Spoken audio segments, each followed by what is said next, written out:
आज के वीडियो में हम जानने वाले हैं डाई बैग के बारे में।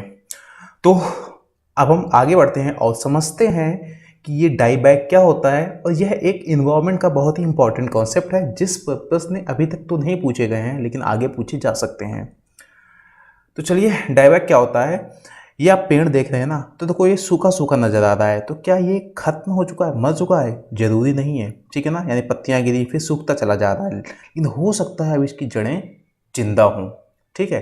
तो अब हम समझते हैं तो डाई बैग क्या होता है। एक डाई से आप समझ रहे होंगे कि ये मर रहा है, और बैक यानी शायद पीछे। तो होता क्या है, ये प्रोग्रेसिव डाइंग होती है backwards from the tip of any portion of the plant. यानी एकदम टिप से ऊपर से मरना शुरू करेगा और पीछे की ओर मरता चला जाएगा, ठीक है। इसको बोलते हैं हम लोग डाई बैग। यानी पत्तियां मरेंगी, फिर तने मरेंगे, फिर और आगे बढ़ेगा, फिर मेन तना मरेगा और फिर शायद जड़ें भी खत्म हो जाएंगी। इसको हम बोलते हैं डाई बैग। लेकिन ज़रूरी नहीं है कि ये जड़ें मरे ही, हो सकता है कि कई बार ये जड़ें जिंदा रहती हैं और फिर जैसे ही एक फेवरेबल कंडीशन आती है ये पेड़ फिर से जीवित हो जाता है या फिर बढ़ जाता है। तो ये है क्या, ये है एक एडॉप्टिव मैकेनिज्म, यानी एक अनुकूली तंत्र है। कब? एडवर्स कंडीशंस के लिए। जैसे मान लो सूखा पड़ गया, अब पानी की समस्या है, तो कोशिश करेगा कि पत्तियां गिरा दे और यहाँ से मरना शुरू करे, जिससे कि जड़ों को कम पानी की ज़रूरत होगी और लंबे समय तक ये जिंदा रह सकता है। मान लो ड्रॉट होगा है या वाटर क्राइसिस होता है या फिर इंसेक्ट का अटैक या कोई बीमारी होती है, तो क्या करेगा, ऊपर से खत्म होना शुरू करेगा और इसकी जड़ें लंबे समय तक जिंदा रह सकती हैं, ठीक है। तो इसको बोलते हैं हम लोग डाई बैग।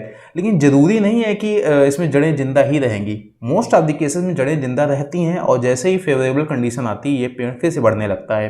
लेकिन कभी कभी इसकी जड़ें भी खत्म हो सकती हैं। तो इसमें मोस्टली क्या होता है डाई बैग में कि रूट्स रिमेन्स अलाइव, ठीक है ना, इसकी जड़ें जिंदा रहती हैं। ये डाई बैग करता ही इसी वजह से है कि कम से कम अगर पत्तियाँ और तने सब सूख जाएँ तो जड़ें तो जिंदा रह सकती हैं, ठीक है ना, क्योंकि एक एडाप्टिव मैकेनिज्म है, पानी की समस्या है। तो यहाँ रूट्स यानी जड़ें जिंदा रहती हैं, जबकि कई सालों तक जिंदा रह सकती हैं, जबकि सूट्स यानी कि जो ऊपरी हिस्से हैं, ठीक है ना, ये मर जाते हैं। इसको हम बोलते हैं डाई बैग। डाई बैग का कॉन्सेप्ट सिर्फ और सिर्फ इतना ही है, यानी कि यह एक प्रोग्रेसिव डाइंग है और ऊपर से स्टार्ट होती है और नीचे तक चली जाती है। इसमें जड़ें जिंदा रहती हैं जबकि पूरा पेड़ खत्म हो चुका होता है, सूख चुका होता है।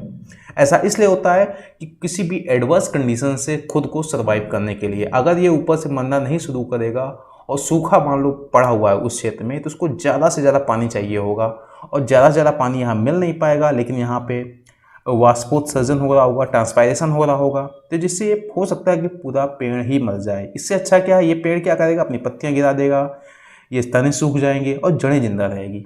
समझ गए? तो ये हमारा क्या है, डाई बैग एक एडाप्टिव मैकेनिज्म है।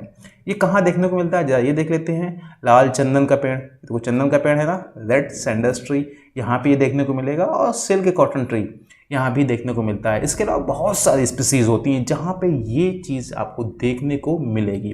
तो ये था हमारा डाई बैग, एकदम बेसिक कॉन्सेप्ट था। आप इसको दोबारा देख सकते हैं वीडियो को। और आगे हम बात करने वाले हैं नेक्स्ट वीडियो में कि वेटलैंड और लेक्स में क्या अंतर होता है। तो चलिए।